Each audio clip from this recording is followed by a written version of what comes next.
I am a big believer that the best meetings end on the early side, so we're going to move quickly here. For those of you who have not met Vivek, he is our federal CIO, Vivek Kundra, and Anish Chopra, our federal CTO, Chief Technology Officer. What we're going to do here is I'm going to call on the DepSec who moderated the session, who will say a few words and then introduce the CEO report back person. Let me start with the Deputy Secretary from the Department of Defense, Bill Lynn. Bill. Please.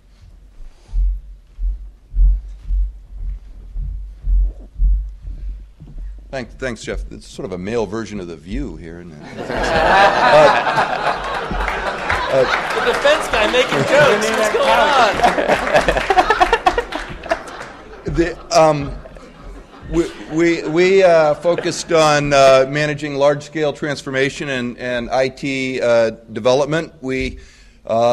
Jeff, keeping us all very prepared, gave me a list of, maybe 20 of written comments that the CEOs had made in order to provoke discussion.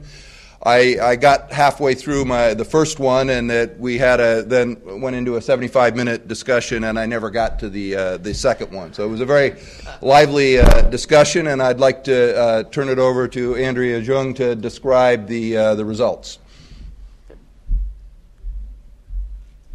Hi, everybody. We had a robust and I think very productive discussion in our group, and I think there was sort of a mutual understanding of the complexity, certainly of large-scale process as well as technology transformations, whether it's the public or the private sector. And I think we certainly, business leaders, got a better understanding of exactly why and how it has been so difficult to take this on. So hopefully we were able to kind of give some lessons learned and some advice. But I think just sort of three thoughts to sum up our group, and then we can keep going. One is when we sort of rank ordered what was most important, I think the group, all fundamentally on both sides, really did feel that this whole organizational mandate for change was at the top of the list. And in that thought, obviously, that it is all about process change, that technology is an enabler, but it isn't about technology transformation. It's about, in our case, in business transformation, and that technology only being the tool. That from a leadership point of view, it really took, and for many of us, I think, the business leadership having the mandate and the sponsorship, not the IT or the CIO being the leader in order to guarantee success and sustainability. So that was one of the things that we had talked about. I think other thoughts were really framing the vision, that leadership, that process leadership had to frame the vision, be very clear, and go all the way out to the consumer. And again, are different, but every department has customers, whether in government or in business, and what is the end game for the customer working backwards. Probably the best example we had in our group was Klaus at Alcoa talking about getting an astronaut in actually to talk about the expectations, the customer expectations of materials and experience and quality from when the minute they get inside that spaceship, as opposed to trying to design it without understanding that end user. So again, sort of headline on the thought was, you've got to re-engineer the process and really go customer end in before you start applying technology. So that was the first thought. Second was, since we had a lot of good dialogue about private sector and public sector differences as it relates to, governments don't have the P&L, they don't necessarily have the compensation incentive systems to drive people to go through such long and lengthy change. How do you kind of drive that change differentially, government-wise, in terms of different kinds of incentives, perhaps motivation, recognition? How is that done? So we had a lot of discussion about how we felt that it could be done. Again, in leadership focus. Every time a leader gets up and talks about it, staff meeting or otherwise, it has to be just front and center in order to drive change and transformation. I think the element of pride and staff engagement from the bottom up, even though this has got to be mandated and led and believed in by the leaders, this engagement is really important, and we are sure that has got to be true of agencies and staffs here at government. In my case, we had given an example of, we really wanted to go paperless. So we have, millions of sales representatives, independents, who have been doing an invoice, a paper invoice, and used to a paper invoice, and of course it could save a tremendous amount of money and improve accuracy, but they were used to it. And the compelling way that we moved them was not economic, it really was to understand the green aspect of this, what they were contributing as citizens if they were in fact going to lose this piece of paper that they had been used to for years and years, in some cases, 50 years people were using this. So the examples were given that it doesn't always have to be economic, that there can be a pride factor, an engagement factor that can move a project of that kind of scale. And thirdly, just given the vast amount of time, I think we can't underestimate the time if you're going to put the words large scale in front of the word transformation, it's not usually a one-year thing.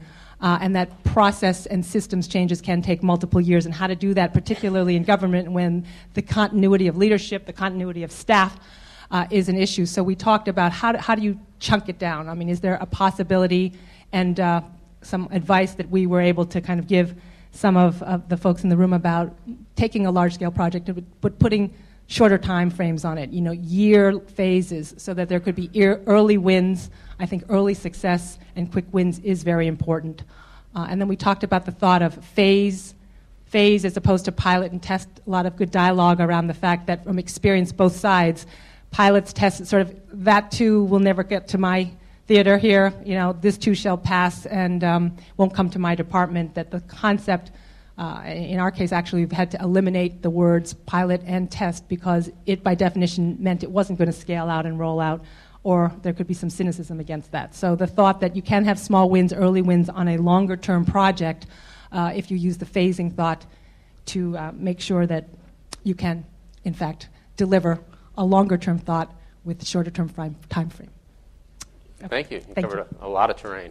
The second group on streamlining government operations was led by Scott Gould, who's the Deputy Secretary at the Veterans Administration. Scott.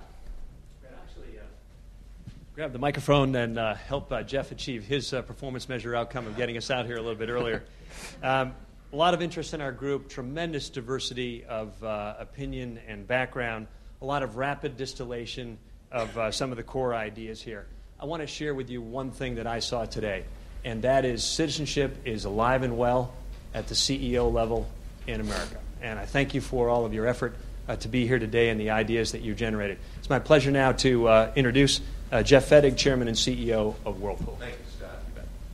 Well, I'll try not to repeat. We had a lot of the similar comments that you heard earlier, but I would just make two simple statements. One, the color and diversity of ideas was pretty amazing and pretty powerful to generate support and encouragement around what's trying to do.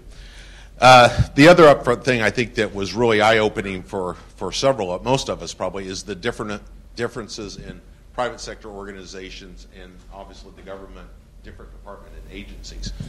But that wasn't a negative. I think the conclusion was that we need to recognize the differences, and the how of what you do to get there may be different, but it doesn't change the course and the opportunity that we have before us. So when we really started talking about streamlining our operations, we concluded early on that we probably had not defined the problem correctly and what we're trying to achieve. This is, in fact, not a technology problem. As I think, and I think many of the members shared their personal experiences, transaction activities, process outcomes, things about customer service levels, things about cost, things about time, those are well-known sciences. They're done all the time. They're how most of us stay in business every day. And I think in the business, the private business sector, those tools and capabilities are readily available and can be applied to any organization, private, governmental, service, and so on. So we kind of moved very quickly off of it's not a technology issue or a process issue. And there's a lot of different ways that we got to, let's say, a circle, an area that we think that perhaps is the beginning of getting at the issue is how do we define the problem, and the challenges. There are many symptoms, but the challenge is probably something like how do we get at an enterprise management system for a very large government organization that's very distinct and different. And that's to me an organizational issue. Many people with startup companies or changing big companies, we have to do that. But it's very small compared to the challenge of the size and scope and diversity of our government. So defining what that problem is, that challenge or opportunity, and how we're going to change I think became a core issue. The other one I would say is that there was very large agreement that the opportunity is very large. There were ideas, people shared ideas of step change.